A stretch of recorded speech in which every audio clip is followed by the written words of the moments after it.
Mesdames, Messieurs, bonjour et bienvenue à l'écoute de cette autre édition de la Revue de Presse. Nous sommes le 9 juin 2020 au Cameroun. Parlement, les enjeux de la session de juin.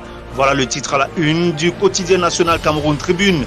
La réunion du Parlement en congrès, examen de tests législatifs dont l'ordonnance modifiant et complétant la loi de finances dans un contexte marqué par la lutte contre le Covid-19, accueil de nouveaux députés.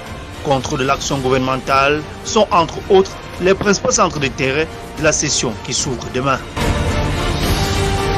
À la une du journal Le Messager de ce jour, l'équier, la nouvelle guerre des chefs. Bruit de dissension, trace les sillons de querelles intestines depuis la remise du don présidentiel du matériel contre le Covid-19 pour le compte de ces départements par Benoît Donsoumet. Économie, expression économique, titre à la une, décentralisation, les maires se plaignent des fonds transférés.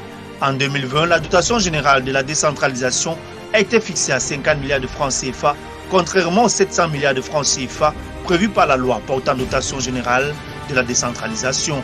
À la une du journal Le Jour Mémorandum, la Ligue du Grand Nord répond à Issa Chiroma. Tribune d'Afrique, titre à la une, affaire Ouazizi, le chef de l'État veut voir clair. Pendant que le ministre de la Défense parle d'une mort des suites de maladie, Paul Biya vient d'instruire l'ouverture d'une enquête. Cameroun Tribune, titre à la une, lutte contre le coronavirus, les internats s'arriment. De nombreuses structures hébergeant des élèves les ont renvoyés en famille pour limiter la propagation de la pandémie.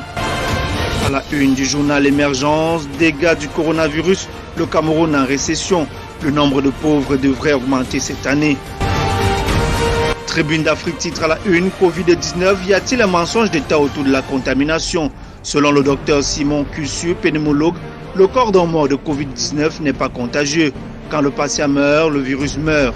À supposer même que le virus survive quelques heures de plus, il est dans les poumons. Or, un mort ne parle pas, un mort n'éternue pas, un mort ne tousse pas. Info Matin toujours concernant le coronavirus Covid-19. Élise Pokotine-Doumbé arme l'université de Douala. L'élu RDPC de Bourg-Est a sensibilisé au offert des matériels de combat contre la pandémie. Le quotidien Mutation, titre à la une, vivre ensemble, le devoir d'espérer. En dépit de sa pénalisation, le tribalisme ne cesse de flamber. La classe politique et la société civile montent au chrono pour sauver la cohésion nationale. Info Matin de ce mardi, titre à la une, tribunal criminel spécial, Dieudonné Oyounou confond un faux témoin. L'ex-directeur de l'université de Douala, inculpé de coaction de détournement, a étalé un contradicteur venu le charger à la barre. Du journal Le Messager, succession de Mati Benjamin, la fin des hostilités. Le tribunal tranche, la veuve décidée, la famille ressoudée. En nécrologie, émergence titre ce jour, le bâtonnier Sama Francis Sanga n'est plus. La même titraille barre la une de Mutation, en ces mots, le bâtonnier Sama s'en va. En économie, expression économique, titre à la une, budget de l'État, le MINFI annonce une baisse de 542 milliards de francs CFA. Le directeur général du budget, Cyril Adoualo, a publié une note d'information le 4 juin 2020 sur l'ordonnance présidentielle modifiant et complétant certaines dispositions de la loi des finances de 2020 où il donne des éclairages précis. Le quotidien de l'économie, parlant de santé Covid-19, la CEAC pense une stratégie globale de riposte. La 9e session extraordinaire de la conférence des ministres de la communauté économique des États de l'Afrique centrale, tenue par visioconférence les 3 et 4 juin 2020, a marqué un temps d'arrêt sur ce sujet. À la une du journal L'Essentiel, San Siro Milan, 8 juin 1990, la tête en or d'Omam. Et à 30 ans, un coup de tête incroyable, un coup de tonnerre dans le stade San Siro de Milan, match d'ouverture de la Coupe du Monde 1990 en Italie. Povia du Cameroun est dans la tribune d'honneur. Face à l'Argentine de Maradona, François Mambik va inscrire d'une détente prodigieuse un but phénoménal.